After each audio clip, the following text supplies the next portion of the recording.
Hello there. I am Parker W. Starnes, and if you're wondering why I'm doing this intro instead of your favorite podcast host, that's because today Micah Versemann is sitting in the guest chair of his own free will, ready to answer some tough questions. Today on the Producer Podcast Takeover, we're going to get to know Micah beyond his role as podcast host and dive into his experience as a producer on narrative and commercial projects. And away we go.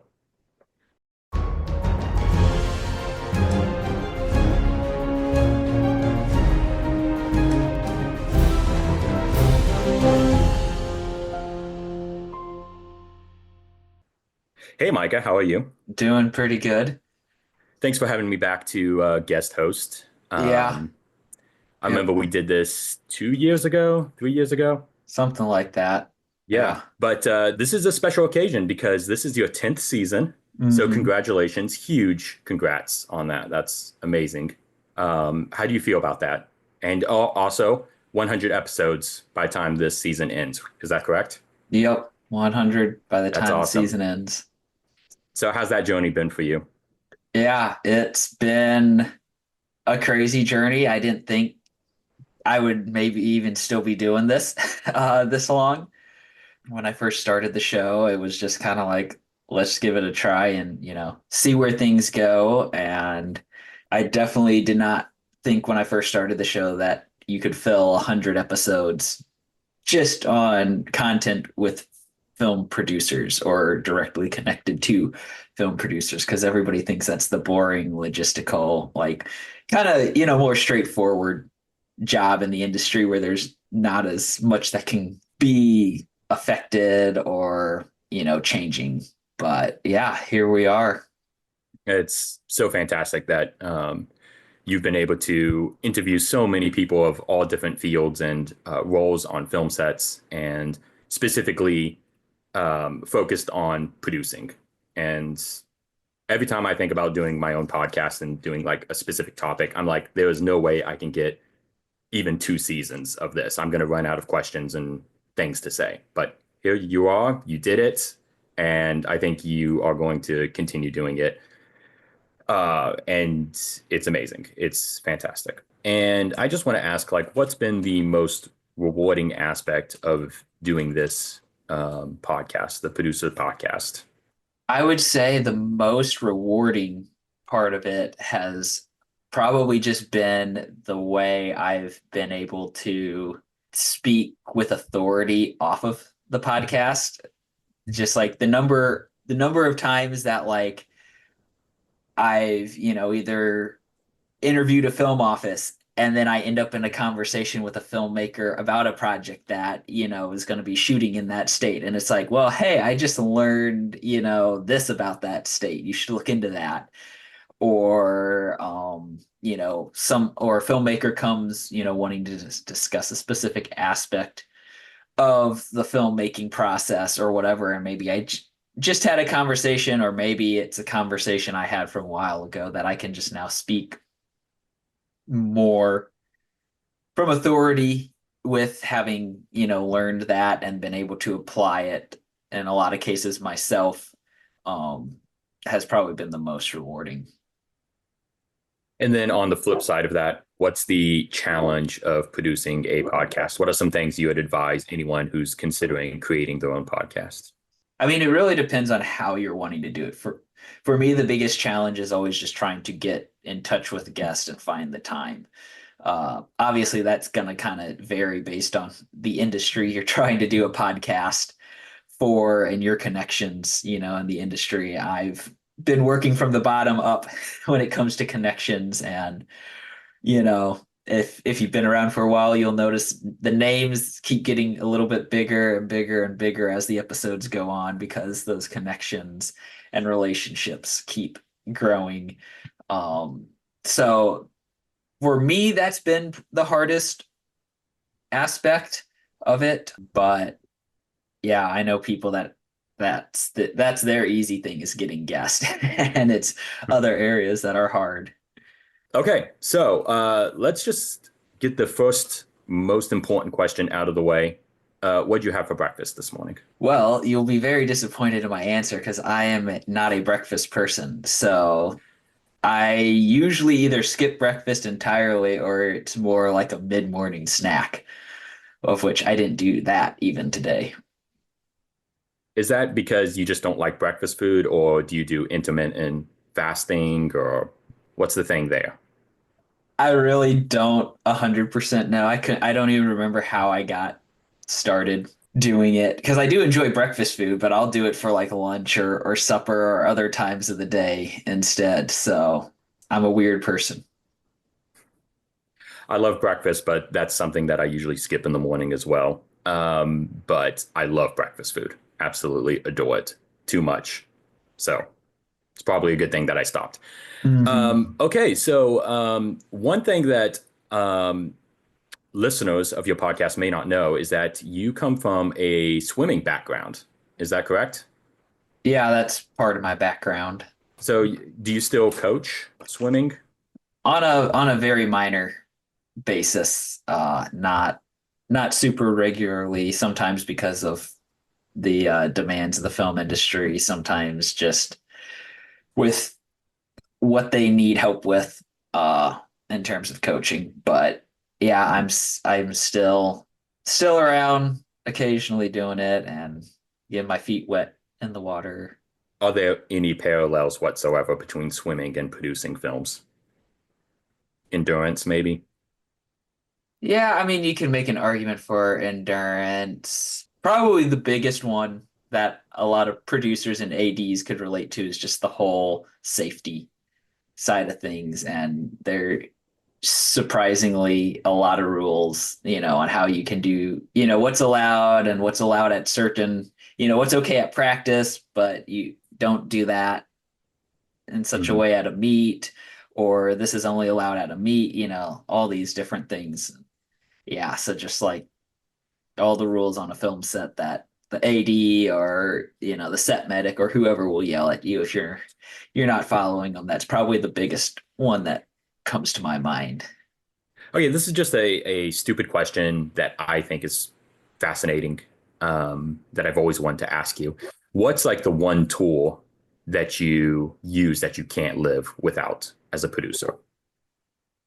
Honestly, this is a little unique, but and it varies on set how I'm doing this, different projects. I'm in different positions, but I would say a note-taking tool, whether that's an Mm-hmm. app on your device or whether, some projects, it's literally been, a notepad, but just, the amount of times you're hit with like multiple things coming at you at once that need to get solved, and you just need to be able to write them all down into a list so that you don't forget about one because it could take you 3 hours to solve, the first one, and by then you might have forgotten about Mm-hmm. what the other ones were. So that's a little bit random one. I would say the other one for me is always just having like a good pen. You're dealing with so much paperwork, like just like having one that writes nice, but also like one that works well, and you're not like constantly having to, shake for ink or go find another pen because it's run out or something. So just Yeah. yeah, a good pen supply. Any specific brand or style of pens that you like? Usually I'm using like the G2. Mm-hmm. But then there was Classic. this one, I don't even know what brand it was because it was like self-branded that I got from a film office on a set, but it was this very nice, more fine-tipped, almost like a fine-tip permanent marker, but it was still a pen with like normal ink, so it wasn't gonna bleed through like a permanent marker one would. And that one's really nice. I don't use that except for special occasions or different things. But yeah, those are kind of my go-to. Those all make sense. I love note taking apps and programs because I'm taking notes all the time as a screenwriter. I'm driving and I'm like, I got to jot this down, otherwise I'm going to Mhm. forget. And it's like really hard to do that in the car. In fact, you Yep. shouldn't even do it. But this isn't an admission of guilt. And I also voice. I'll do like voice. I'll record my thoughts, but it's still like I hate doing dictation later because even I can't understand myself. So anyway, so how do you leverage technology in your production planning? Do you use AI tools like Chat GPT or anything else like that? I haven't gotten too much into like the direct AI of like directly going to some of the AI softwares. I mean, obviously AI is in Hmm. any computer software nowadays to Yeah. some degree, whether you realize it or not. So you're always utilizing it somehow, whether it's hitting the tab to speed up writing an email because it can guess what you want, or it can recommend other people to quickly add to the send list because you email them frequently together. Um, so I don't do a lot of that. Now I have people I work with that use it a lot more, in meetings or in mood board type stuff and different things like that. But yeah, for me, I would say the biggest thing is honestly just like the Google suite is like my biggest go-to like software Hmm. aspect that I'm using technology wise on a normal basis. I have way too many Google accounts for different projects and email addresses that are all actually getting utilized. Um, but just, yeah, just the shareability with people that way, and at the different permission levels, as well as like being able to have those conversations, back and forth. Like I'm developing a project and the writer and me are doing it in Google Docs instead of like a traditional screenwriting software, because then we're able to just leave our comments and message back and forth, Hmm. or include web links to references or different things and access those all really quick, as opposed to like some of the more traditional ways of writing and reviewing scripts. So yeah, that's the most of my technology. I'm not one of those like beta testers or anything for new tech. In your personal opinion, what kind of skills or personality traits qualify someone as producer material? Personality traits is a little bit harder. The longer I've done this show and the more producers I've worked with, I've definitely seen a little bit wider gamut. I think most people, when they think producer, do think like that very not nerdy, but there's like a very specific personality type of like maybe they don't, not as funny, more straight shooter serious type that people think of. But I've definitely seen other personality types the more. I also think it depends on the type of producer you're going to be, as opposed to what type of personality you're going to have. Character traits is a little bit easier to define and can see the similarities Hmm. between most, just because, a lot of those, whether you're an extrovert or an introvert, you can be good, you can still be Hmm. organized, or you can still be somebody that's good with numbers or different things like that. For me, and this would be speaking more from like somebody that's more interested in like the hands-on producing or the line producing, where you're dealing with the numbers, you're dealing with the like in the moment logistics, you're maybe not dealing as much with like the funding or, the Yeah. studio heads and some of that.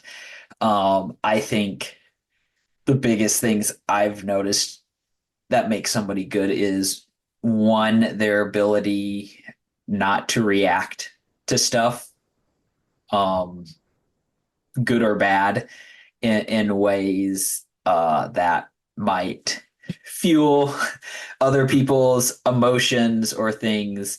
They Um, have to have a good poker face.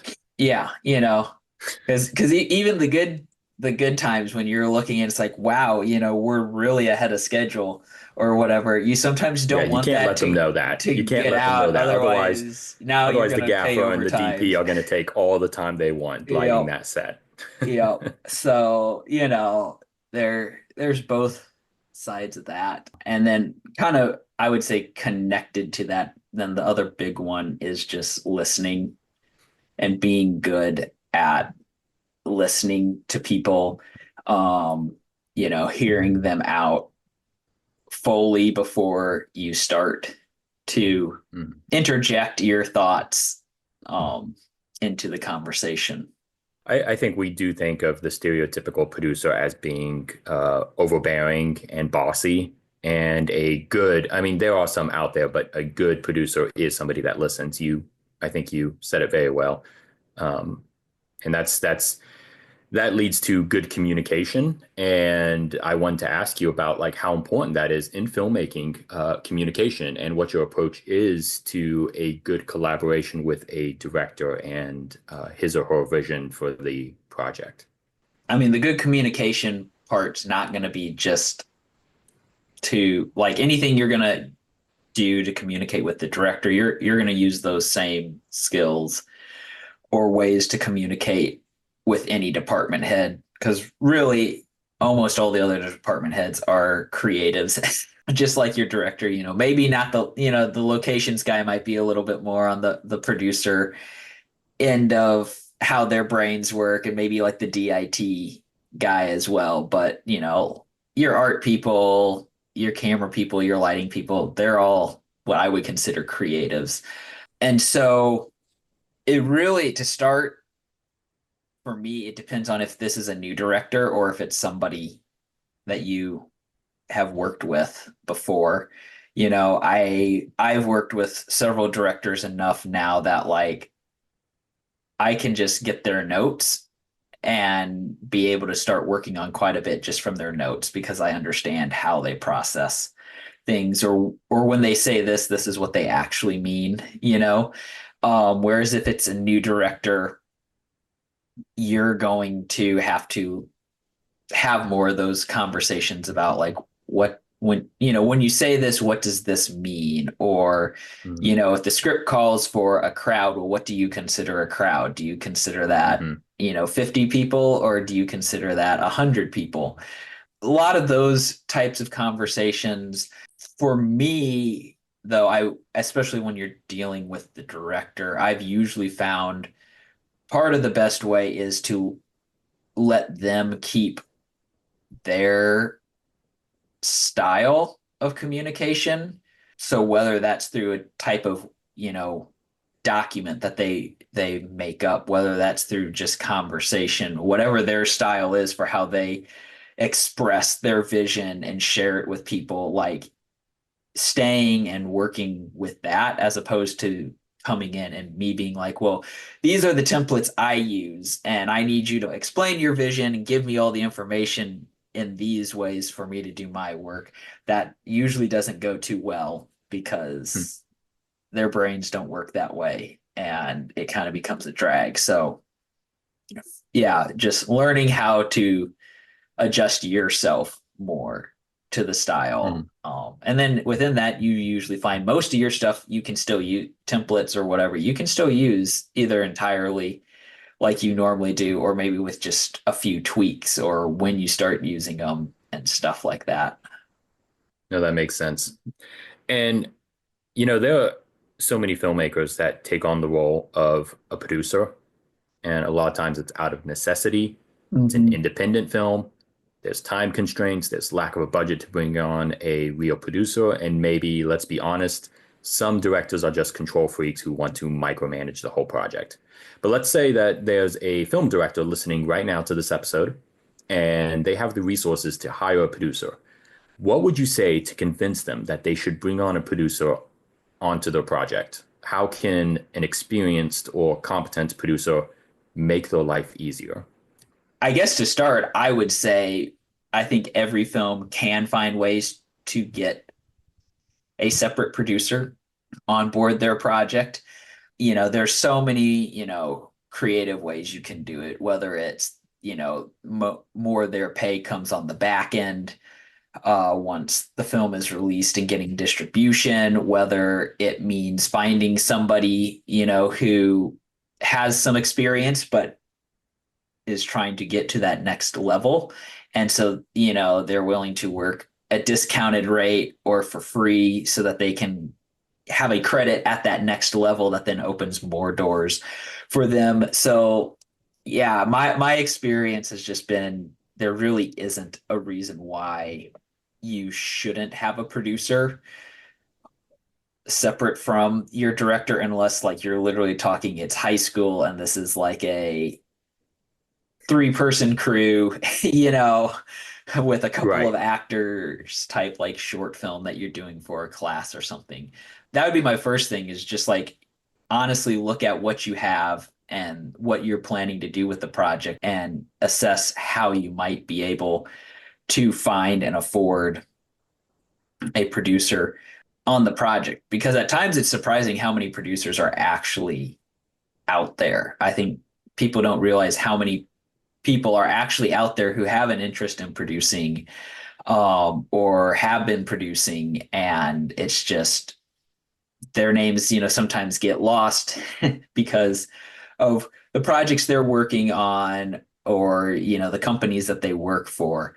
But in terms of if somebody still, even if they have like the money to do it, is still like unsure like about hiring that producer onto the project, I would just be like, why don't you want somebody helping you?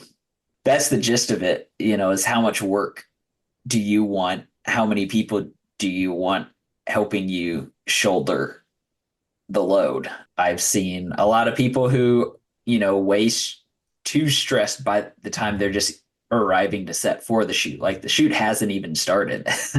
Hmm. You're still at day zero and they're just so stressed because they didn't bring on somebody to produce or and your mention of like the micromanager, maybe they did bring somebody on but there's still X, Y, and Z that they're not handing over, even though that should be Hmm. something the producer's in charge of, not the director or whoever, and it's just burning them out because directors are busy enough when you have 5 6 department heads all wanting conversations and then your actors and then you have all the stuff that just you as a director is wanting to do to get ready and prep and know what's coming up and what scenes you need to focus on and know about for the next day's shooting. So it's really that whole aspect of, yeah, do you want to you try to do a relay just by yourself or are you trying to do a relay with an actual team to bring the swimming back into it? Yeah, I caught that. See, is a good illustration. And I've heard so many directors or just filmmakers use the excuse of, well, I can't find a producer. I can't find anyone who wants to produce. And my answer to them would be, well, A, there's a producer sitting right across from me right now, Micah Versemann. So maybe email him, check him out. Like, and then also you've had so many guests on your podcast. Like people should take a look at them as well. There are people out there that do want to produce and are Mm-hmm. good producers. It's just a matter of do you actually want help in this area? So let's talk about A Sacred Calling, which is a commercial shoot you were brought on as producer to do for Greenville Presbyterian Theological Seminary. Where most production companies would approach a project like this in the style of kind of a normal promo video, we all know what those look like. You guys kind of had a vision of more like in the vein of a short narrative, following a character's journey, attending seminary, going through life. Can you tell us about your experience on that project? Mm-hmm. Yeah, so that was unique in the fact that the whole short film-esque aspect was actually the client's idea. It wasn't an idea the director pitched to them, which, is very different because you rarely have clients unless they're like the biggest brands out there who don't really need your normal commercials anymore. They need something that's going to get people talking like a short film, Mm-hmm. coming to you and saying. So, that made the project very much oh, we want to do this because we're going to get to do something very different than you normally get to in the commercial side of the industry. And, we got, you get to work with people that you don't normally get to bring on a commercial shoot because all of a sudden, well, now you need art people and you need wardrobe people or you need actors because you're doing something with more emotion. And so all of a sudden you're getting to have a lot more fun than you sometimes, even though commercial work is always fun. It's more fun because you have that whole bigger element um to it. So yes, that made it unique, and just how it came from the client in terms of overall that they wanted that. It was still on us as the director and me as the producer to really narrow it down and be like, okay, for the budget they have, for the time we're trying to hit, like what is reasonable for us to try to include, to try to film. Because there were definitely aspects that the director had of like, oh, I'd love to show this, and we didn't have time for that. And there were also Hmm. aspects that the client was like, oh, this would be a fun, or a neat thing to show that they have to do throughout their training or whatever. And again, there just wasn't, the time to Yeah. show it unless you were going to expand it to a true like short film with dialogue and everything. So it was very much a melding of kind of the two, and a lot of back and forth in the pitching of the idea, Hmm. um, and stuff. And even as any filmmaker knows, all the way to the edit. And you get into the edit and you find, oh, these couple of moments aren't really working the way we wanted. So they end up on the cutting room floor, and oh, this moment works really well. Let's throw a little bit more of it in. And on a project like that, like how early on are you brought in as producer? Is it pre-production? Is it talking to the clients, trying to sell the clients on this vision? When do you actually come in on something like this? Oh, I mean, it depends on the commercial company that's hiring me in terms of like what they want. So this one, like I was on very much from even the initial talks, just so that I could be involved in like the budgeting process of figuring rough numbers out, even to pitch to the client and things Mhm. like that. Um, other times, yeah, I literally, like, I don't get brought on till the contract signed, and everything's in stone. It's like, this is the budget you got, to work with. It's always fun being on from the very beginning because you have a little bit more control Mhm. and say and stuff. And then if stuff doesn't work out or ends up harder, you at least don't deal with that mindset of like trying to avoid blaming other people, because it's like, well, I wasn't on, when this decision was made, and I would have like Right. totally advised or voted against this decision. But it's like, now if you mess up, well, you were on from the beginning, so it's, Right. if you didn't Right. say anything, that's on you. Yeah. And that probably helps to eliminate any, as you said, miscommunication. It's, when you're brought on a little bit later on, things get lost in translation, so to speak. It's like, oh, you guys talked about this. The director and the client talked about this. I had no idea, that you guys that this was Hmm. even a thing that we were considering. And that might have been like an early conversation. But, you know, if you're on pretty early on, you get to be a part of those meetings and to just kind of narrow down, like you to eliminate some of that miscommunication. We've seen all of those like memes of clients' expectations with, illustrated by a stunning, colorful, intricately detailed visual, and then the budget, which is like contrasted with a crude pencil drawn stick figure, Hmm. basically showing that a client has unrealistic expectations of like a Chris Nolan film, but giving you $100 to do it. How do you navigate like tempering the client's expectations while still selling yourself as the right person or company to make their vision come true?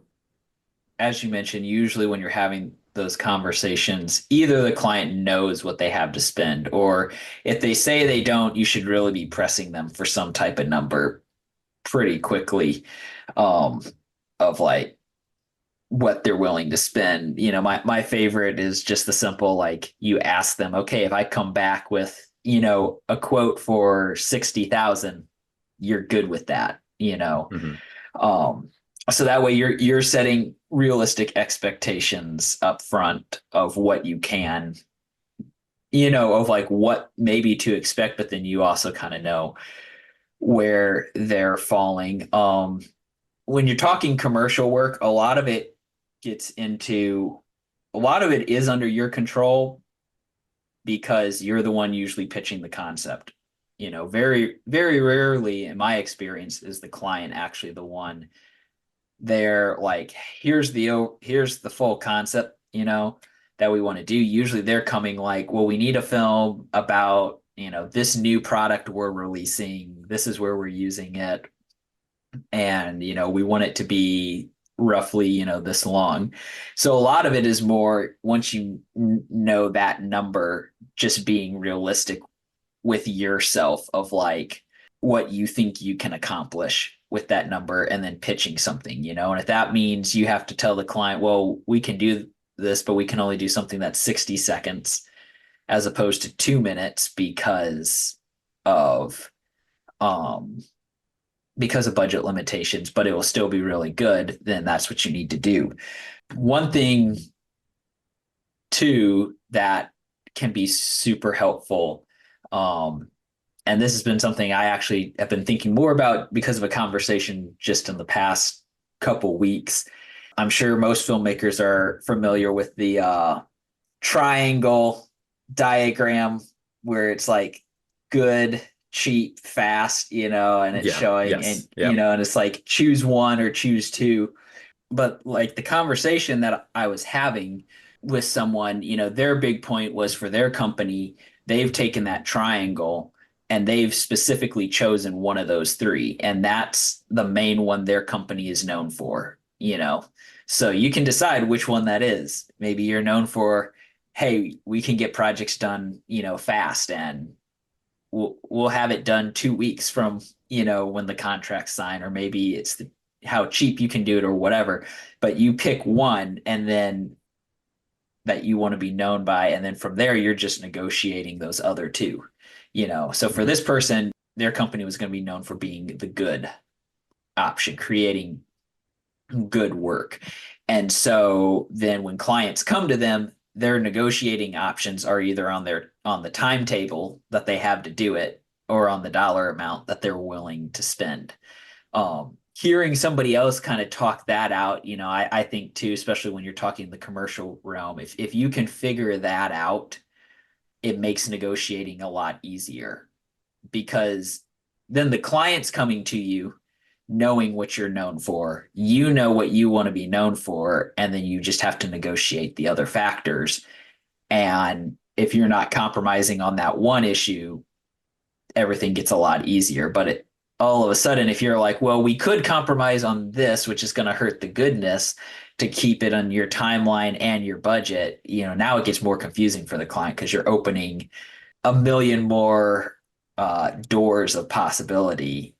I want to talk really quickly about, actually, I say really quickly. We can spend as much time as you want on this question. But the Riverside Sheriff's recruiting film, which I believe you guys did in 2023.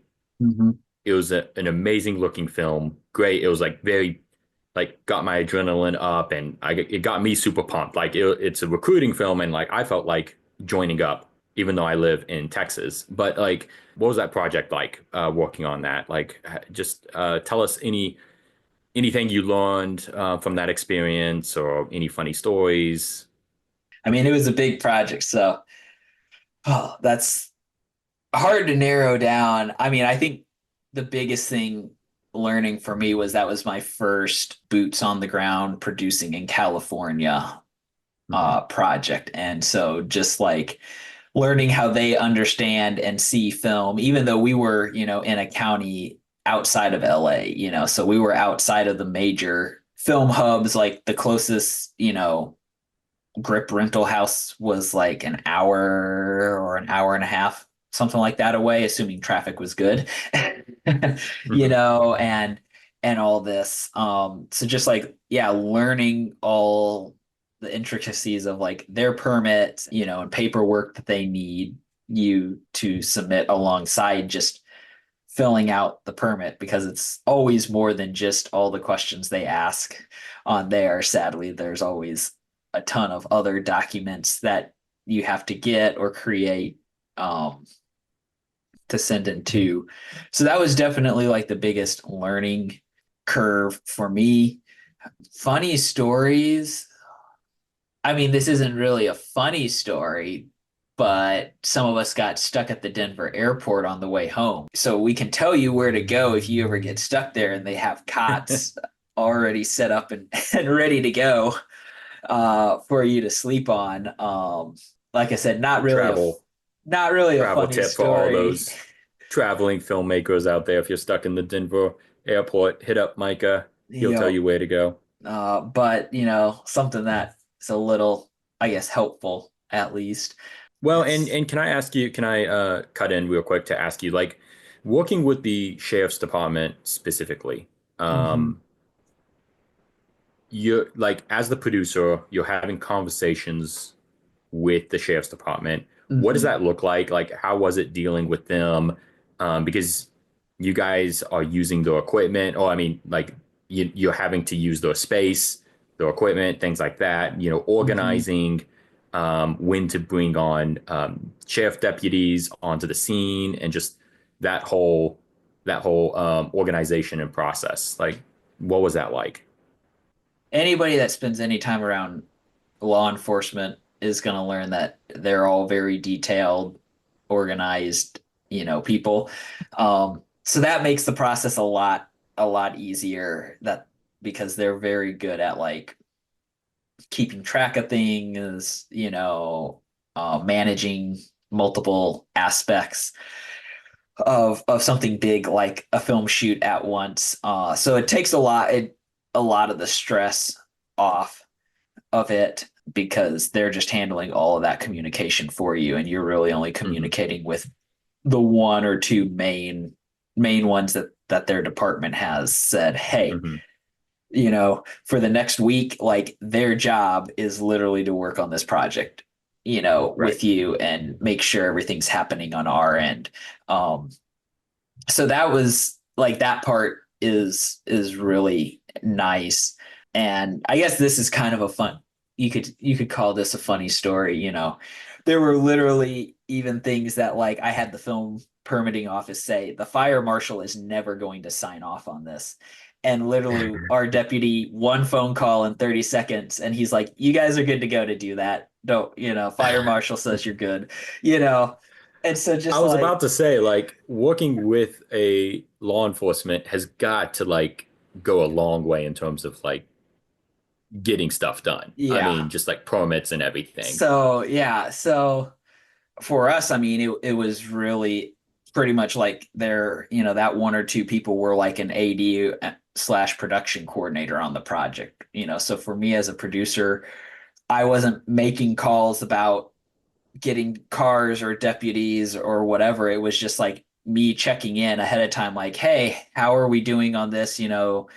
Like what type of numbers are, does it look like you can get the numbers we were asking for, or is it going to be a little bit less, just so I can let the director kind of know what to start planning for in his mind, Hmm.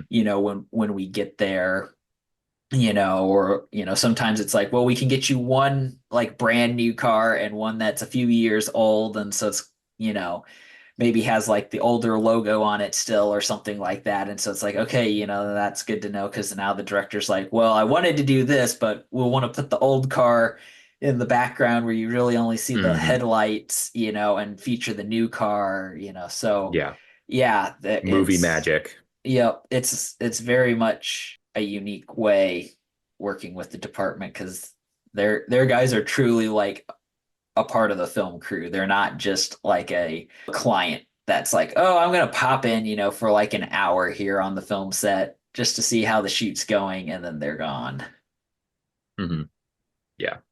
Well, and what is like your duties as a producer on location? Like, the director's there, but also the producer. I'm assuming that's, a lot of people think the producer's in an office, and probably to a degree that is true some of the time, but also you're on set. So, like, what does your role look like being a producer on set, what are you doing? Hopefully just standing there. That's the dream.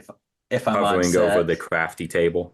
I'm just standing there, and watching and waiting, which you usually, especially on commercial stuff, happens a fair amount of the time because it's a lot harder for a lot of stuff to go wrong on a commercial shoot. In terms of what I do, it really depends on the project and the size of the crew as to, sometimes I'm doing some more stuff that would be considered like a second AD type, role on set, Hmm. and interacting with extras and releases and different things like that. Um, Other times we don't really need to do that because either the client's there handling it or a lot of that stuff has, been done all digitally ahead of us arriving to film. There's always the accounting process. That's usually the office type work, you could say, Hmm. especially on the commercial one, is just in the evenings, keeping up with all of the receipts and just tabs on, okay, where are we actually at, you know, with this, and making sure, the checks are getting written so that people are getting paid for their work and stuff like that. Depending on the company, some companies I work for, they like to pay their our crew before that everybody leaves at the end of the week. Others Hmm. are like, send us an invoice, we'll pay you, when you get home. Then the other big one at times, especially post COVID, is helping, because usually on commercial shoots you don't have catering. Sometimes you do, but it's usually less likely. Even when I've done very secular commercial projects, it's usually just been like restaurant, stuff. Hmm.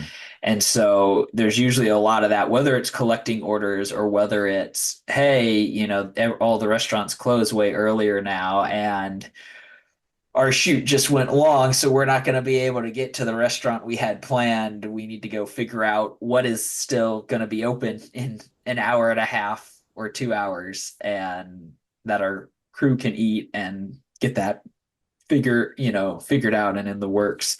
So that's another big one that I'll do. Otherwise, yeah, for me, usually commercial shoots, if I've done my job right, I'm just waiting around and jumping in, with the small things, holding a door open for people that are carrying stuff in, or, making runs to pick crew up from the airport or take them to the airport, things like that.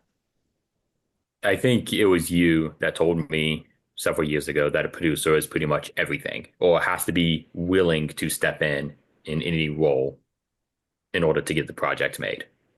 That's what makes a good producer, is somebody Mhm. who's willing to serve in that way. Um, you've seen a lot of stuff. You've produced a lot of stuff. What is like one of the most common mistakes that producers can make that just like drives you crazy? You're like, I cannot believe that this is something that producers don't even think of. I would say, to answer that question, I kind of have to split it into two categories, like beginning producers and more Hmm. experienced producers.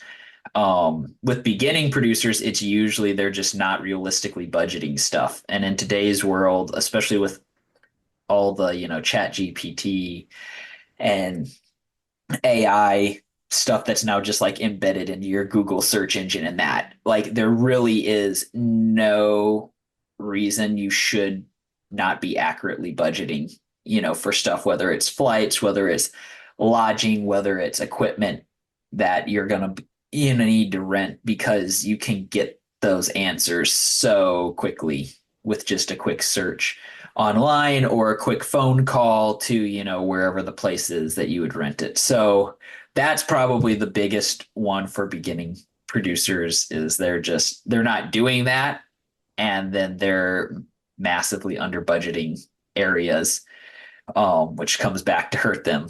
I can speak from experience of under budgeting for travel. and Hmm. lodging. Yeah. Um, and just not doing a good job of that. And part of that was like, we had a low budget and I wanted my friends to be on set. And some of those friends lived out of state. And instead of looking for alternatives, more local people that could fill in those roles, I was like, oh, this will be cheap. Like gas is this much, lodging, and I just completely underestimated the cost. It can Hmm. really add up really quickly. Yep. And two, you have to be like observant of nowadays inflation. I've had some people that I've worked with where it took me a number of times of like telling them, I know you've been, budgeting, for meals at this much per person, but nowadays you can't even go to McDonald's and get a meal for that much, per person, especially in certain states. And, Yeah, the like you the have, dollar menu doesn't exist anymore. yeah, like you have to go and budget at least, this much for food. Or like this year, it's been the airlines, is what I've noticed, is just like those have been costing more. So I've been having to up the budget, for round trip flights because yeah, we used to be able to put in this number, but I'm just, unless you're really lucky, I just haven't been having luck seeing those numbers pop up. And also like going back to food, it's you know there are uh, diet restrictions that we have to be aware of. You can't just go to a hamburger joint and get cheap hamburgers for everyone. Hmm. It's going to cost a little bit more because some people will have dietary restrictions, and Hmm. that's something to be aware of as well. Yeah. Um, what about more experienced producers? What's something that you still see on set that you know um, it just like it drives you crazy that this still goes on, the decisions that they make? When it comes to more experienced producers, I would say the on-set part, I don't notice it as much. And I think on like Hmm. the on-set outside of like budgeting aspects and keeping up with like inflation and that, like that world doesn't really change. I think one of the biggest things I've seen is just even sometimes more experienced producers. It's on like the distribution side, and things are just changing so quickly that like even from one project to the next, like, well, this aspect of your distribution plan might not work again, and so it's just keeping up knowledge wise on like, what is all happening in the industry, what opportunities are out there. um because there's some great producers out there, but I've just seen them where they get so stuck in just, well, this is the way I've done it in the past and it's been successful. I not only made my money back, but I've made a decent profit off of this project, that this is the way we're doing it again. And that doesn't necessarily work from project to project. I would imagine being flexible and being willing to adapt to whatever situation is a huge thing that producers need to be Mhm. aware of and to be able to just easily adapt and not just be old school. Tell us a little bit about like some of those situations where you are talking to the client or the company and specifically about conflict resolution. It's, maybe you have a disagreement with the client or about the tone of the edit, or the client mid production decides they want to do a complete 180 and change direction or for the vision. How are you handling those situations? How do you recognize when to be the voice of reason or whether to be supportive in their vision? I mean, a lot of it, especially on the commercial side, more than the like narrative side, comes down to your contract and having a good contract that spells out a lot of that stuff.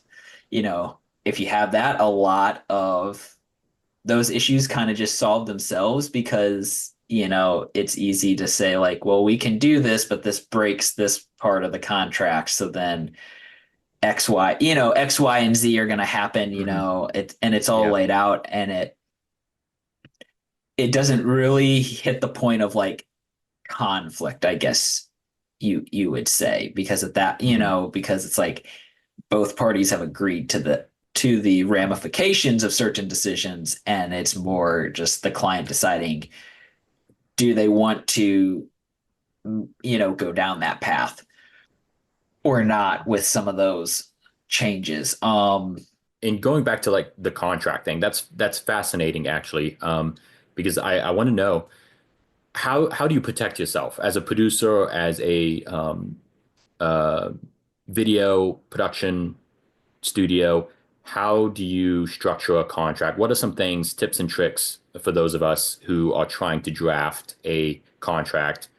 Some of those things that we can be aware of, and so that we're not caught in a situation like this. Everybody you talk to is going to say usually your contract is a result of all the hard knocks of, yeah, you did a project and this came up and you didn't have anything in, and so you just had to kind of grin and bear it and get the project Hmm. through, and then that went into your contract, you know forevermore going forward. A lot of the basics are just, like delivery dates, payment schedules, revision passes, to keep things from not getting stuck indefinitely in post. Even some of the ones I do will even list like the shoot dates.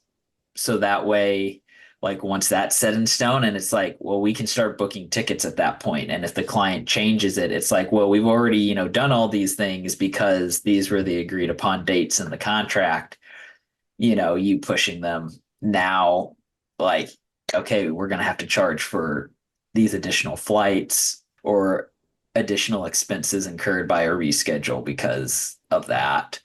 Usually there's a lot of people out there that are willing to share at least aspects of like their Hmm. templates, but there's even some people out there where it's like, yeah, they'll I know, and they'll just send you an entire template for this type of contract or that type of contract that then you can go through and modify or strike out stuff that you don't need. Right. Yeah, and oftentimes it's the things that we forget to put in there that we eventually find out are important, are the things we take for granted, the Mhm. things that we just assume, you know, it's like, do you have parking for us? I think we assume that you're going to someone's house and there will be some sort of parking available, but what you may not know is that, um, there's an HOA that neighborhood and they restrict how many cars can park on the street or something like that. And it's, Mhm. and now you need a solution to your parking problem and transportation.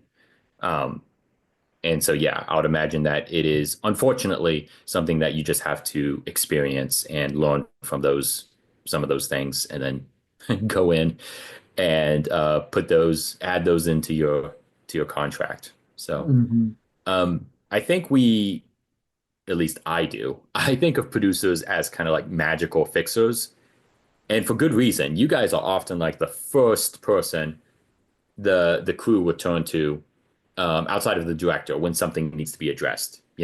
Like, even though you producers are like superhuman beings, you do stuff that I can't even do. Even the best can't manage everything. So how do you delegate duties? What does that look like? To some degree, your limited delegation is limited by the team beneath you, especially if you're the hands-on producer or the line producer. Generally you're working very closely with your production office, whatever that looks like, whether it's something big on a narrative shoot, or whether that's something super small and it might just be one person that works at the company, the commercial production company that you're either being brought on for or that you work with. um, so a big part of it is just, yeah, how big of a team. I've been on projects where I was, doing very little work. My job was more just keeping tabs on the five people underneath me, doing all the different tasks I've been delegated. But then that keeps me free to take on something that's a last minute emergency. Perfect example being last summer, I was on a shoot that was supposed to wrap by this, such and such time. Well, guess what? We're going into overtime by, I think it was like an hour and a half that day. So we have to provide another meal. Well, this was Uh-oh. a overnight shoot. And as you know, nowadays there's very few restaurants outside of maybe Waffle House that are open, Good old Waffle House. especially past midnight. And so, Yeah. it very quickly became a okay, well, but we got to search and find something that's relatively close to our location that we can either order food from, or is there, a 24-hour, like Walmart that has a bigger catering section that we can go get stuff or what. So the more you can delegate, the more you're available for those emergency situations that pop up that need Hmm. either a person that's super dedicated to them or just needs somebody on them right away. And then you're able to do it. And yeah, I mean, a lot of that is just you got to build out a team. You got to have people that their skill level, so you know what's safe to give each Hmm. person, and a team that you trust, so that whether it's budget information, whether it's people's contact information or lodging information, whatever, that they're not going to abuse that info in some way. Yeah. And along the same lines, like how do you manage on set all these people on one location, one area, and maybe someone is like causing trouble, maybe someone else is bad mouthing one of the other crew members. Like, what's the professionalism? When is it okay to allow a crew member to come up to you and voice their discontent? And, how do you manage that? So there is anybody that's in the industry knows, like, there's the chain of command, you know, of stuff of like, if you're in this department, you're under this person and that person's under. So there is some of that of like, depending on what people are wanting to voice, like some of that should be going through the proper chain of command of Hmm. their department head, who then takes it, then either to the AD or the producer or the production coordinator or whoever. So at times, some of that's the responsibility of that crew member of like being able to discern the proper chain of command. But I would say a good producer should never not be willing to at least listen to a person's complaint. Now the producer might be like, that's a completely ridiculous complaint, and because of such and such reason. One that I had on one set was, with trying to get AC into an area that, was really hot. And it was just like people were complaining about it, but at the same time, they were also doing stuff that was actively working against the AC machine we had, And it's just like, you can't have it both ways. Again, not saying that's always going to be the case. There's definitely times where people are going to have perfectly valid, whether they're safety issues, whether they're expectation issues. I had one set where, during COVID, where people were told, "Hey, we're handling the COVID precautions this way," and then we got to set and they were going a completely different way. And I know that it frustrated a lot of people because that wasn't what they were told. They're like, "Well, I didn't sign up for that." Yeah, so you have to feel that out. But yeah, to me, a producer should always be willing to listen. Now, it's to me, I would say the bigger place is finding the right time to listen. Don't, as great as it is to listen, don't be stopping the whole production to Hmm. listen. To work with the person to be like, okay, well, we need to get this done first so that the crew can keep shooting the next scene or get moving to the next location, and then while that's all happening, we can go talk. Or if it's something that can wait till the end of the day, let's do that. I've been on set where a caterer either was consistently late or consistently not, making something for some of the people who had dietary restrictions. Well, trying to have, hear those conversations and do all that while they're trying to get the next meal set up is not the time to, be doing that. You need to wait until the crew has been fed and things are kind of winding down there, and then you can pull them aside before they leave, to head off for the day or whatever and have that conversation so that they get on track for tomorrow. But yeah, always be willing to listen. That will save you a lot of headache in the long run. Mm-hmm. And I bet even financially at times too. Like if you listen at the right moment when somebody's like, we have a problem, it's like if you deal with it quickly enough, it could save you tons of money.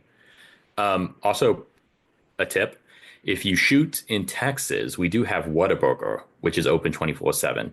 So if you are tired of waffles, which also Whataburger is, um, in the South. Mhm. But Texas loves to claim it as their own. But also if you need a quick fix, Whataburger is not the place to go because the line for the drive-through is like so long. It's like it's crazy, and it's at 1 a.m. in the morning. But anyway, I'm going to ask this closing question, Micah.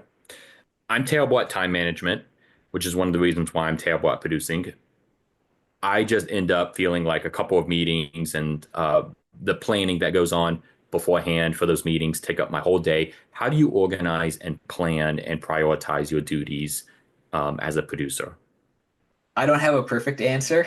It's something I'm always struggling with. I mean, I do project management in between gigs as well. And so I'm like, there's literally days that like I'm bouncing back and forth between multiple companies, because requests are coming in from one and the other. And, you're just trying to keep up with it. For me, a lot of it has to do one with like time zone, I guess you could say, depending on where you're filming, or, and who you're having to communicate with, if there's time zone differences. That's a big, easy way to help with your time management because, oh, well, West Coast people won't be up till this time, but I got an extra 2 hours compared to Midwest time that they'll be in the office. So we can push, stuff with them till later in the day.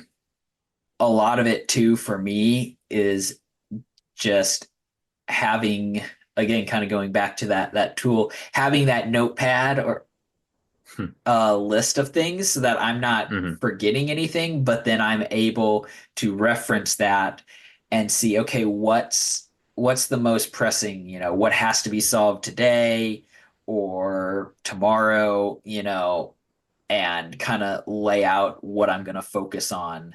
And then some of it too, I think, is just knowing when you need a break. Like there's some things that just take a while, whether it's boring computer work and you just have to, that you're just sitting there plugging away, or, even with meetings, I've been in a number of production meetings where it's like, yeah, this is going to be a long one. So we're going to take a 15-minute break in the middle so people can walk around, reply, Yeah. get back to other people, use the bathroom. And so just Mm-hmm. knowing when you've spent too much time on something and you just need a break because you'll better be able to solve the problem after stepping back from the issue for a bit is the other big thing that I try to keep in the back of my mind. Um, and obviously sometimes like you can't do that because it's like this has to be solved right now. And until it's solved, nothing else, nothing else gets done. Um, Yeah. unless you want No the set sleeping, to no burn eating, down. no bathroom breaks. You got to get it Thankfully, done. I haven't had too many myself. I've had to say no sleeping, but there's been once or twice where it's been a yeah, no sleeping until such gets solved. Yeah. And that's always fun when that happens. And people Mhm. wonder why filmmakers look so old for their age. Um, by the way, not you. You still look whatever your age is. I'm glad I caught myself. I don't think that was very smooth though. But moving on. Look, score.